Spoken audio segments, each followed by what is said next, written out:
Hello guys, welcome to my new blog. दोस्तों, इस blog में माता अनसुया मंदिर के बारे में आपको बताएंगे, जो चमोली गोपेश्वर में स्थित है। गढ़वाल क्षेत्र में मंडल घाटी पर स्थित है। गोपेश्वर से मंडल की दूरी 15 किलोमीटर और मंडल से माता अनसुया की दूरी है 5 किलोमीटर पैदल मार्ग। माता के दर्शन के लिए दोस्तों पैदल। तो आपको कैसे लगा माता के मंदिर में? अच्छा अच्छा अच्छा, बहुत बढ़िया। अच्छा, भगवान ने ये जो सृष्टि बनाई हुई है, हाँ हाँ, ये सिर्फ हमारे मानवों के लिए बनाई है। सही बात और है। जो यहाँ आता है हाँ तो उसे पता चलता है कि ये क्या बनाई है सृष्टि। हाँ, माता जो सती वर्ल्ड अनसुया। फेमस ये जगह बोलते हाँ हाँ, कि ये स्वर्ग का जन्नत है, जी जी तो जी। ये सही में जन्नत है। तो गाइस, हम पहुंच गए हैं अनसुया माता के मंदिर में। पैदल आए हैं, लेकिन जो लोग थोड़ा थक जाते हैं तो खच्चर पे आते हैं। यहाँ से आगे घोड़े की भी यहाँ पे व्यवस्था है दोस्तों।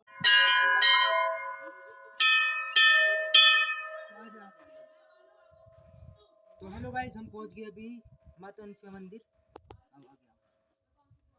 तो दोस्तों, बताते हैं आपको माता सती अनसुया के मंदिर का रहस्य। उत्तराखंड राज्य देवभूमि होने के साथ साथ चमत्कारों का भी गृह राज्य है। यहाँ के हर एक स्थल, मंदिर और पहाड़ी से कोई न कोई प्राचीन कथा जुड़ी हुई है। उसी में से एक है चमोली जिले में स्थित माता अनसुया देवी का भव्य मंदिर। माता अनसुया की कथाओं त्रिदेव व दत्तोदय से जुड़ी हुई कथाएं हैं। प्राचीन समय में यहाँ पर अत्रिमुनि आश्रम था, जिनकी पत्नी का नाम अनसुया था। माता अनसुया अपने पवित्रता धर्म के लिए प्रसिद्ध थी, जिस कारण माँ पार्वती, लक्ष्मी और सरस्वती को उनसे ईर्ष्या हुई। इसके लिए उन्होंने अपने पतियों को माता अनसुया की परीक्षा लेने के लिए भेजा। इसके बाद भगवान शिव, विष्णु और ब्रह्मा ऋषि के वेश में माता अनसुया के आश्रम में गए और उनसे भिक्षा मांगी। उस समय माता अनसुया स्नान कर रही थी, तब त्रिदेव ने उन्हें उसी अवस्था में बाहर आकर भिक्षा लेने को कहा। यह देखकर माता अनसुया ने अपने तप से त्रिदेव को शिशुओं में बदल दिया और उन्हें दूध पिलाया। कई दिन बीत जाने के बाद भी त्रिदेव अपने लोक को नहीं लौटे, तो तीनों माताओं ने आकर माता अनसुया से क्षमा याचना की। इसके बाद माता अनसुया ने त्रिदेव को मुक्त कर दिया। इसके कुछ दिनों बाद माता अनसुया के घर त्रिमुखी संतान का जन्म हुआ, जिसे आज हम दत्तात्रेय भगवान के नाम से जानते हैं। अनसुया देवी मंदिर उत्तराखंड राज्य के चमोली जिले में स्थित गोपेश्वर से 13 किलोमीटर दूर मंडल गांव के पास स्थित है। मंदिर की समुद्र तट से ऊंचाई लगभग 2000 मीटर के आसपास है। इसके लिए आपको सबसे पहले उत्तराखंड के किसी भी शहर से गोपेश्वर पहुंचना होगा। फिर गोपेश्वर से आसानी से मंडल गांव के लिए बस, टैक्सी या जीप मिल जाती है। मिलेंगे आपको।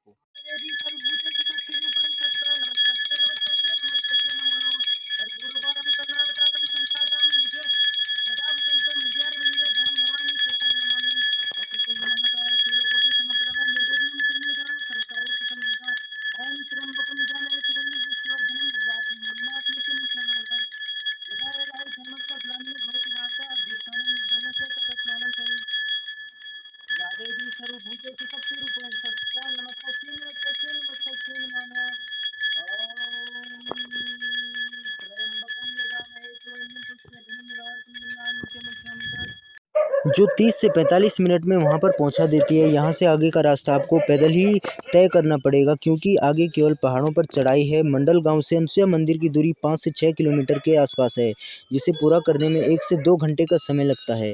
अब जान लेते हैं अनसुया मंदिर की संरचना। अनसुया मंदिर के लिए जब आप चढ़ाई करते हैं तो रास्ते में घने जंगल, रंग बिरंगे पुष्प, कई तरह के पशु पक्षी देखने को मिलते हैं। मंदिर पहुँचने के बाद आप देखते हैं कि वह भी चारों ओर से घने जंगलों से घिरा हुआ है, जो इसके आकर्षण को बढ़ावा देता है। इन जंगलों में मुख्यतः बांस, बुरांस और देवदार के असंख्य पेड़ देखने को मिलते हैं। मंदिर के बाहर की ओर भगवान गणेश की मूर्ति स्थापित है। मान्यता है कि इस मूर्ति का निर्माण किसी के द्वारा नहीं किया गया है, अपितु प्राकृतिक रूप से हुआ है। यह मूर्ति दाईं ओर थोड़ी झुकी हुई है, जो कि एक पत्थर पर शिला रूप में निर्मित है। इसमें गणेश जी को देखकर लगता है कि जैसे वो आराम की मुद्रा में हैं। गणेश जी को प्रणाम करके जब आप मंदिर में प्रवेश करते हैं तो मुख्य गृह भाग में माता अनसुया की मूर्ति विराजमान है। अनसुया मूर्ति के लिए एक और भगवान दत्तात्रेय की मूर्ति भी विराजमान है। अनसुया मंदिर में संतान प्राप्ति के लिए मान्यता। इससे जुड़ी प्राचीन कथा के कारण यहाँ पर हर वर्ष हजारों लाखों की संख्या में दंपति व नवविवाहित जोड़े संतान प्राप्ति की इच्छा से माथा टेकने के लिए आते हैं। जिन लोगों को कई वर्षों से संतान नहीं हो पाती है तो जो स्वस्थ संतान प्राप्ति की इच्छा रखते हैं उनका यहाँ मुख्य रूप से आना होता है। मान्यता है कि जो दंपति आकर माता अनसुया का आशीर्वाद प्राप्त करते हैं उन्हें जल्द ही जल्द सुंदर व स्वस्थ संतान की प्राप्ति होती है। दत्तात्रेय जयंती पर अनसुया मंदिर में मेला। हर वर्ष मार्गशीर्ष माह की चतुर्दशी और पूर्णिमा के दिन दत्तात्रेय भगवान की जयंती मनाई जाती है। इस अवसर पर अनसुया देवी मंदिर में भी भव्य मेले का आयोजन किया जाता है जो अंग्रेजी कैलेंडर के अनुसार दिसंबर माह में पड़ता है। इस दौरान यहाँ लाखों की संख्या में भक्तगण पहुँचते हैं और माता रानी का आशीर्वाद प्राप्त करते हैं। इस मेले में आसपास के गाँव के लोग भी अपने अपने देवता को डोली में बिठाकर अनसुया मंदिर पहुँचते हैं और अनसुया माता की परिक्रमा करते हैं। दत्तात्रेय जयंती पर लगने वाले मेले के अलावा नवरात्र के अवसर पर भी यहाँ विशेष आयोजन किया जाता है जिसमें भक्तों की भारी भीड़ रहती है। अनसुया मंदिर के आसपास घूमने की जगह। मंदिर के पास में जो प्रमुख दर्शनीय स्थल हैं वो पंच केदारों में से एक रुद्रनाथ मंदिर की चढ़ाई 3 जगह से शुरू होती है जिसमें एक चढ़ाई मंडल गांव से शुरू होती है। अनसुया मंदिर से 23 किलोमीटर ऊपर ही रुद्रनाथ मंदिर स्थित है, इसलिए यहां आने वाले भक्तगण रुद्रनाथ मंदिर भी होकर आते हैं। इसके अलावा आसपास अन्य स्थल भी घूमे जा सकते हैं जैसे कि कल्पेश्वर शिव मंदिर, तुंगनाथ शिव मंदिर, highest Shiva temple in the world जो है तुंगनाथ मंदिर, बुग्याल क्षेत्र, कंडिया, हमसा, धनपाल, पंचगंगा, पनार इत्यादि।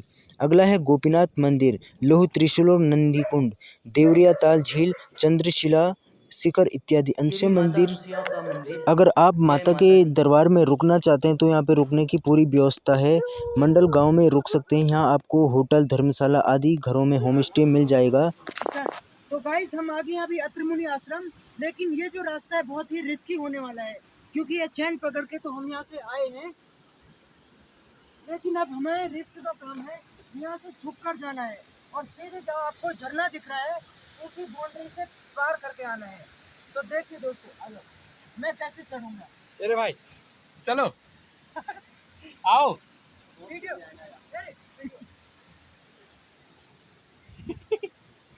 अरे बनो रे, हम भी चले। अरे वीडियो वो हटा क्या? अरे वीडियो बन रही है। हाँ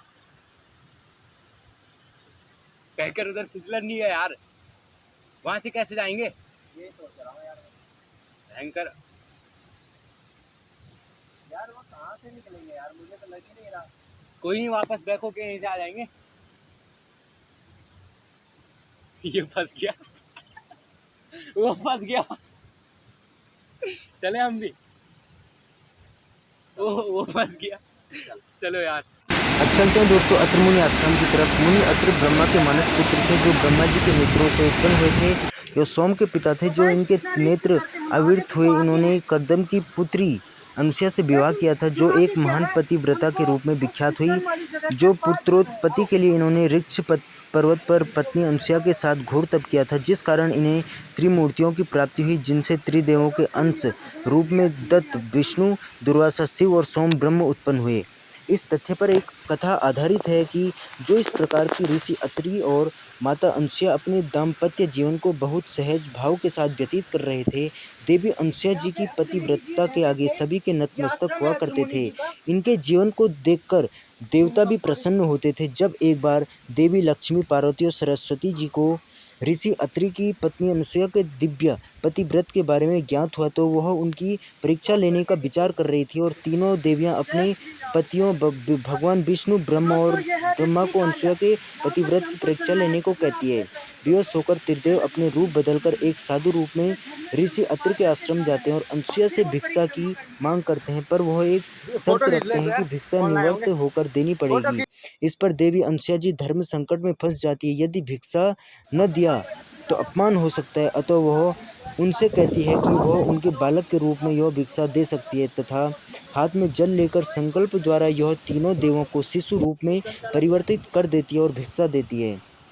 इस प्रकार तीनों देवता ऋषि अत्रि के आश्रम में बालक रूप में रहने लगते हैं और देवी अनसुया माता की तरह उनकी देखभाल करती है। कुछ समय पश्चात जब त्रिवर्तियों को इस बात का बोझ होता है तो वह उन्हें अपने पतियों को पुनः प्राप्त करने के लिए ऋषि के अत्रि के आश्रम में पहुंचती है और उनकी भूल के लिए क्षमा याचना करती है। इस तरह से ऋषि अत्रि के कहने पर माता अनसुया त्रिदेवों को मुक्त कर देती है। अपने स्वरूप में अपने आप को तीनों देव ऋषि अत्रि और माता अनसुया को वरदान देते हैं कि वह कालांतर में उनके घर पुत्र रूप में जन्म लेंगे और त्रिदेवों को अंश रूप में दत्तात्रेय, दुर्वासा, सोम रूप में उत्पन्न होंगे। महर्षि अत्रि वैदिक मंत्र दृष्टा ऋषि माने गए हैं। अनेक धार्मिक ग्रंथों में उनकी आविर्भाव तथा चरित्र का सुंदर वर्णन किया गया है। महर्षि अत्रि को ज्ञान, तपस्या, सदाचार, भक्ति और मंत्र शक्ति के ज्ञाता रूप में व्यक्त किया जाता है। भगवान श्री राम अपने भक्त महर्षि अत्रि एवं देवी अनसुया की भक्ति को सफल करने के लिए स्वयं उनके आश्रम पर पधारते और माता अनसुया देवी सीता को पतिव्रत का उपदेश भी देती है। उन्हें दिव्य वस्त्र एवं आभूषण प्रदान करती है। महर्षि अत्रि तीनों गुणों सतत्व, रजस, तमस गुणों से परे थे, वो गुणातीत थे। महर्षि अत्रि सदाचार का जीवन व्यतीत करते हुए चित्रकूट के तपोवन में रहा करते थे। अत्रि मुनि का जीवन वृत्तांत। वेदों में वर्णित है कि ऋषि अत्रि को अश्विनी कुमारों की कृपा प्राप्त थी। इस पर एक कथा भी प्राप्ति होती है कि एक बार जब महर्षि अत्रि समाधिस्थ थे तब दैत्यों ने इन्हें उठाकर सतद्वार यंत्र में डाल देते थे और जलाने का प्रयत्न करते थे, परंतु समाधि में होने के कारण इन्हें इस बात का ज्ञान नहीं होता था कि तभी उचित समय पर अश्विनी कुमार वहां पहुंचकर ऋषि अत्रि को उन दैत्यों के चंगुल से बचाते हैं। यही कथा ऋग्वेद के प्रथम मंडल में भी बताई गई है। ऋग्वेद के 10वें मंडल में महर्षि अत्रि की तपस्या अनुष्ठान का वर्णन है एवं अश्विनी कुमारों ने इन्हें यौवन प्रदान किया था, इस तथ्य को व्यक्त किया गया है।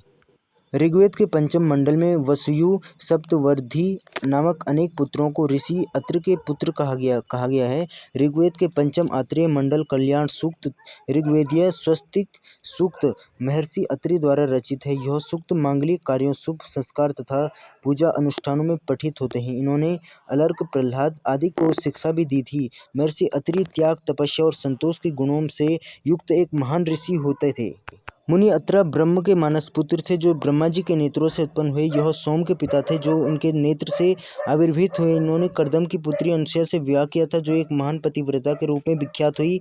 पुत्रोत्व के लिए इन्होंने वृक्ष पर्वत पर पत्नी अनसुया के साथ घोर तप किया था, जिस कारण इन्हें त्रिमूर्तियों की प्राप्ति हुई, जिनसे त्रिदेवों के अंश रूप में दत्त, विष्णु, दुर्वासा, शिव और सोम ब्रह्म उत्पन्न हुए।